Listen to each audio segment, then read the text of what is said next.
Ryan Cole was a hero. At least that's what everyone kept telling him. The medals on his nightstand said so. The visitors who streamed through his door said so. The thank you cards taped to his wall, sent by strangers who had never met him, said so. 23 years old, a sergeant in the 82nd Airborne, and he had left his right leg somewhere in the Karengal Valley along with 17 pounds of muscle and any ability to sleep through the night without screaming. Before we begin, make sure to subscribe to Soldier Stories so you never miss these true tales of courage. And tell us in the comments, where are you watching from today? His roommate had nothing. The bed next to Ryan's window was occupied by a man who might have been 70, might have been 80, might have been 1,000 years old. His nightstand was empty. His walls were bare. No cards, no flowers, no photographs, no evidence that anyone in the world knew or cared that he existed. He lay flat on his back, eyes open, staring at the ceiling with an intensity that suggested he was either seeing something no one else could see or seeing nothing at all. The first night, Ryan assumed the man was comatose. Some kind of vegetative state, maybe.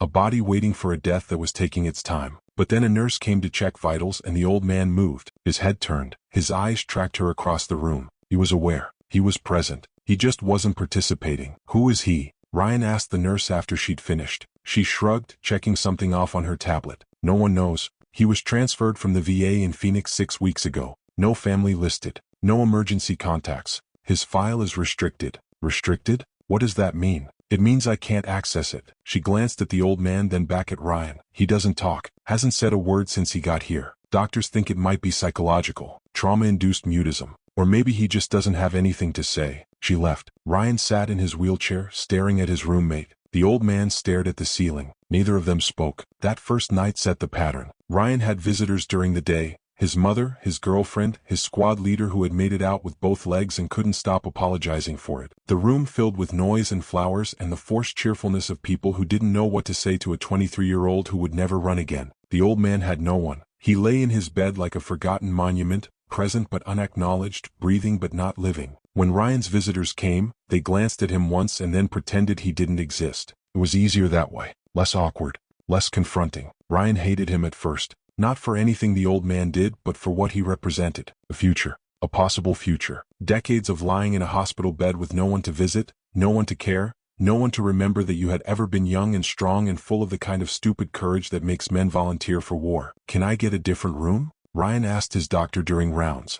Dr. Petrov, a tired woman with kind eyes, shook her head. We're at capacity. 3 new arrivals from Kandahar yesterday. You're lucky to have a room at all. It's just... Ryan lowered his voice. He creeps me out. He's always staring. He's staring at the ceiling, Sergeant Cole. Yeah, but sometimes he looks at me. At night. When I wake up. Dr. Petrov's expression softened. You're having nightmares again? Ryan didn't answer. He didn't need to. The old man isn't going to hurt you, she said gently. He's harmless. He's just waiting. Waiting for what? She didn't answer. Maybe she didn't know. The nightmares came that night as they did every night. Ryan was back in the valley, back in the ambush, back in the moment when the world exploded and his leg became something separate from his body, something lying in the dirt 10 feet away while he screamed and the sky burned orange with tracer fire. He woke up thrashing, his sheets soaked, his heart a drum solo in his chest. And the old man's eyes were open, watching him. Not with fear or disgust or even curiosity, with something else. Something that looked almost like recognition.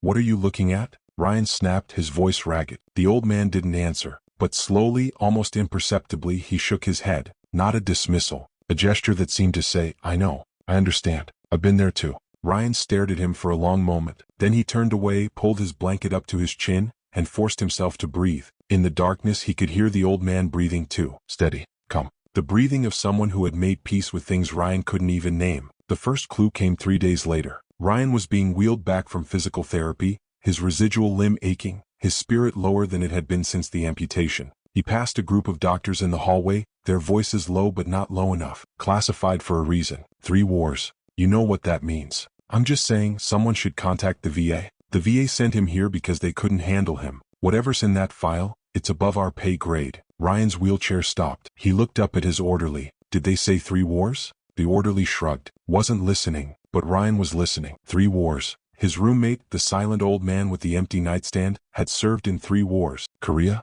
Vietnam? Gulf? Afghanistan? The math didn't quite work, but nothing about the old man quite worked. That afternoon, Ryan started paying attention. He watched his roommate with new eyes, looking for clues, looking for evidence of the soldier that might be buried beneath the papery skin and the vacant stare. He found them. Small things easy to miss if you weren't looking. The way the old man's hands rested on the blanket, not limp but positioned, ready. The hands of someone trained to reach for a weapon at a moment's notice. The scars. Ryan hadn't noticed them before, but now he saw. A puckered line across the old man's throat, old and faded. Entry and exit wounds on his shoulder, barely visible beneath his hospital gown. Burns on his forearms, the kind that came from hot brass or exploding ordnance. In the eyes. When a nurse dropped a tray in the hallway, the old man's eyes didn't flinch. They tracked, assessed, calculated the threat and dismissed it in a fraction of a second. Ryan recognized that look. He saw it in his own mirror every morning. "You were a soldier," Ryan said aloud. It wasn't a question. The old man's eyes moved from the ceiling to Ryan's face. For a long moment he just looked, then slowly he nodded. One nod. The first communication in 3 days. Ryan felt a surge of something he couldn't name. Excitement, maybe, or connection, or the simple relief of being seen by someone who might understand. "What branch?" Ryan asked. No response. "Where did you serve?" "Nothing." "What's your name?" The old man's eyes returned to the ceiling. The conversation was over. The second clue came from an unexpected source. Ryan's girlfriend, Megan, visited that Saturday with a bag of his favorite candy and a smile that didn't reach her eyes. They made small talk, danced around the subjects that mattered, pretended that their relationship hadn't been shattered along with his femur. As she was leaving, she paused at the door and looked at the old man. "That's so sad," she whispered. "Does anyone ever visit him?" "No, never. Not even from the VA? A chaplain or something?" "Nothing." Megan bit her lip. "There's something on his arm. Did you see it?" Ryan hadn't. He wheeled himself closer to the old man's bed after Megan left, peering at the thin arm that lay atop the blanket. There, faded almost to invisibility, was a tattoo. Ryan had to squint to make it out. An arrowhead.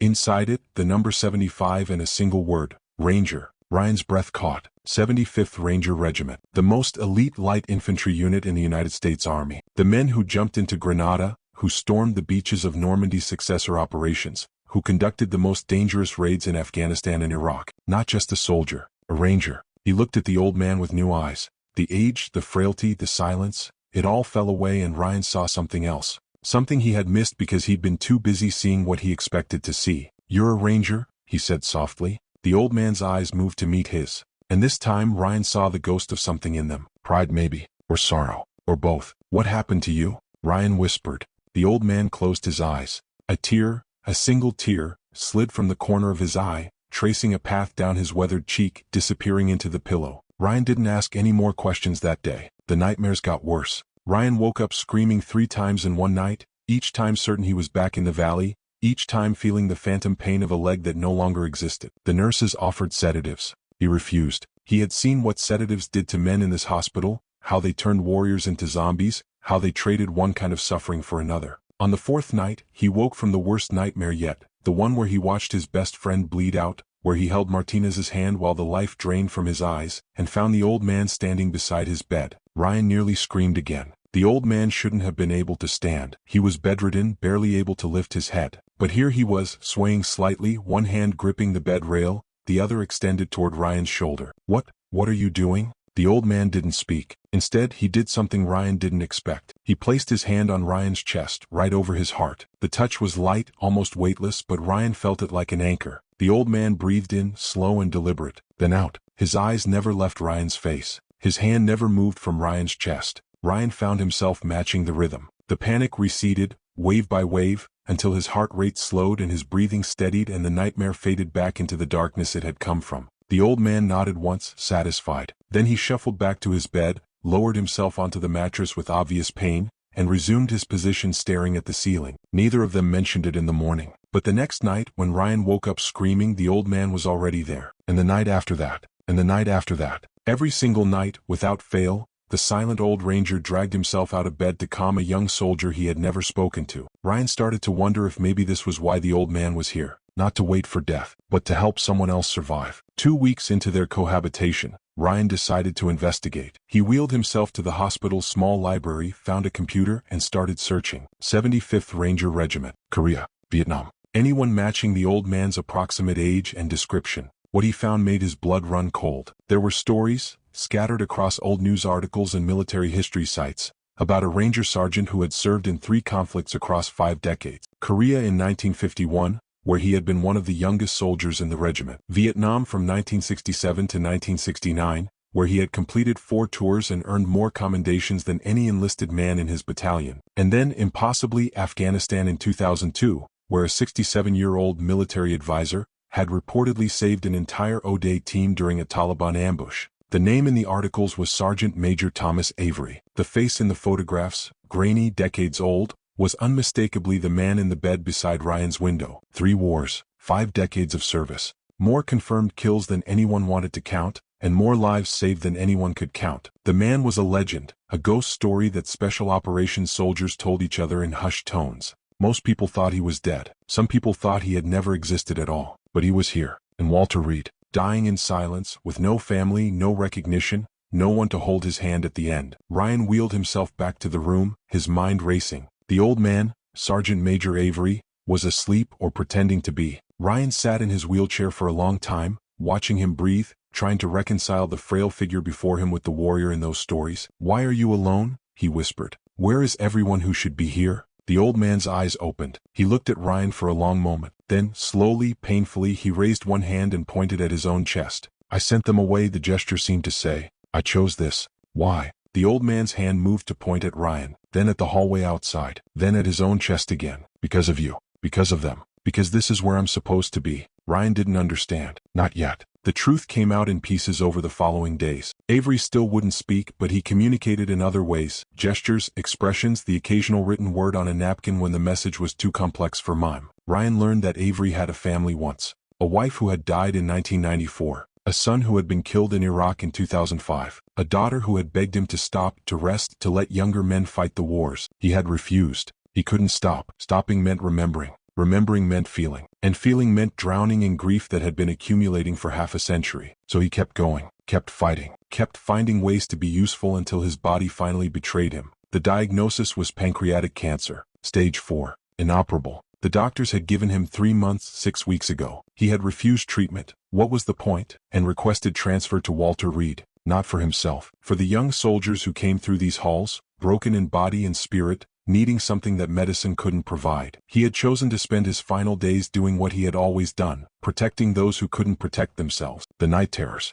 the panic attacks, the survivors who woke up screaming and didn't know how to stop. Avery had watched them all, had recognized himself in their eyes, had understood their suffering in a way that psychiatrists and chaplains never could. And every night, when the darkness came for them, he dragged his dying body out of bed and stood vigil. Ryan was not his first. Ryan was not his last. He was simply the current one, the young soldier who needed him most, the reason he was still breathing when his body had every excuse to quit. "You're dying," Ryan said one afternoon. It wasn't a question. Avery nodded. "How long?" The old man held up 2 fingers. 2 weeks, maybe less. Ryan felt tears burning his eyes. He had known this man for less than a month, had never heard his voice, had spent the first week wishing he would disappear. And now the thought of losing him felt like losing a limb all over again. "Does anyone know? Does anyone know what you're doing?" Avery shook his head. He pointed at Ryan, then pressed a finger to his lips. "Their secret, their mission. The last operation of a soldier who had spent 70 years serving a country that had forgotten he existed." Ryan told no one. He kept Avery's secret the way a soldier keeps classified information. Locked away, protected, sacred. But he changed in ways that everyone noticed. He stopped refusing physical therapy. He stopped snapping at nurses. He started eating again, sleeping better, fighting the depression that had been drowning him since the amputation. When his mother asked what had changed, he just shrugged. "I'm not alone," he said. "Someone's got my 6." She assumed he meant God or the nurses or some abstract notion of military brotherhood. She didn't know about the old ranger who spent every night standing guard over her son's nightmares. 2 weeks passed, then 3. Avery defied the doctor's predictions, clinging to life with the same stubbornness that had carried him through 3 wars. But Ryan could see him fading. Every day there was less of him. Every night, it took longer for him to rise from his bed. Every morning, his breathing was a little more labored, his skin a little more gray. The end came on a Thursday. Ryan woke from a nightmare, milder now, more manageable, and looked over at Avery's bed. The old man was awake as always, but something was different. His breathing was shallow, irregular. His eyes, usually so focused, were starting to drift. Ryan wheeled himself to Avery's bedside. He took the old man's hand, the first time he had initiated contact between them. "I'm here," he said. "I've got your 6." Avery's eyes focused on Ryan's face, and for the first time since they had met, the old man smiled. A real smile, full of warmth and peace and something that looked like gratitude. His lips moved. Ryan leaned closer. "Proud of you, son." 4 words. The first and last words Sergeant Major Thomas Avery would ever speak to him. Ryan held his hand as the monitors began to slow. He held his hand as the nurses rushed in, as the doctors confirmed what everyone already knew. He held his hand long after there was no more hand to hold, long after the last Ranger of 3 wars had finally allowed himself to rest. The funeral was small. Ryan had expected that. What he hadn't expected was who showed up. The hospital chapel was standing room only. Rangers from every generation, some in uniform, some in suits, some in wheelchairs of their own. Special Forces operators whose names were classified. Generals whose stars glittered in the dim light. Men and women who had served with Avery in Korea, in Vietnam, in Afghanistan.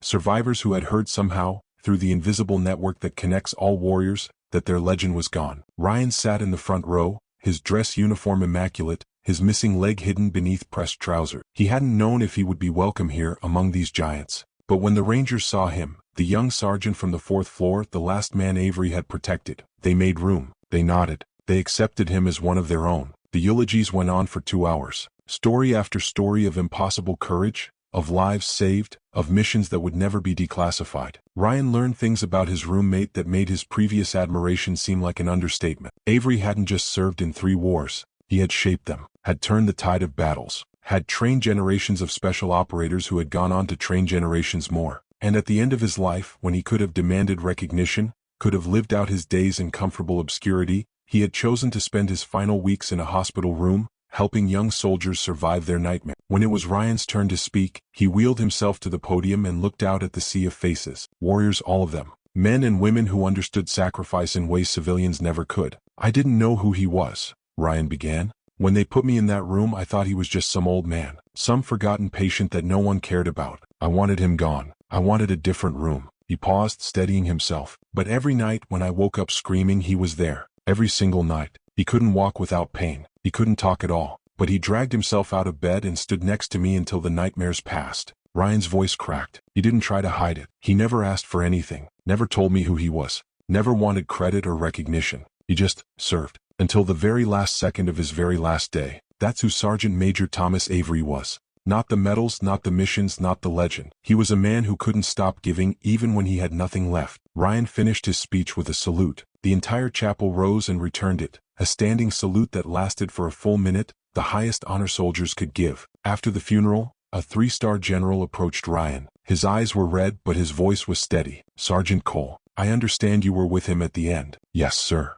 Did he say anything? Before he passed. Ryan hesitated. Those 4 words, proud of you, son, felt sacred, private. But the general's eyes held a grief that Ryan recognized, and he understood that this man needed something to hold on to. He said he was proud, Ryan answered. He said he was proud of me. The general nodded slowly. He told me the same thing once. In Vietnam. I was 19, scared out of my mind. He walked up to me after my first firefight and said those exact words. He paused. I've spent 50 years trying to be worthy of them. He extended his hand. Ryan shook it. You'll carry this now, the general said. His mission, his purpose. You understand that, don't you? Ryan nodded. He did understand. In 3 weeks, a dying ranger had taught him more about survival than 18 months of combat had. Not just how to survive the nightmares, but how to survive the peace that came after. How to find purpose in the wreckage. How to serve even when you had nothing left to give. 6 months later, Ryan Cole walked out of Walter Reed on a prosthetic leg. Not walked, marched. Head high, shoulders back, the gait of a man who knew exactly where he was going.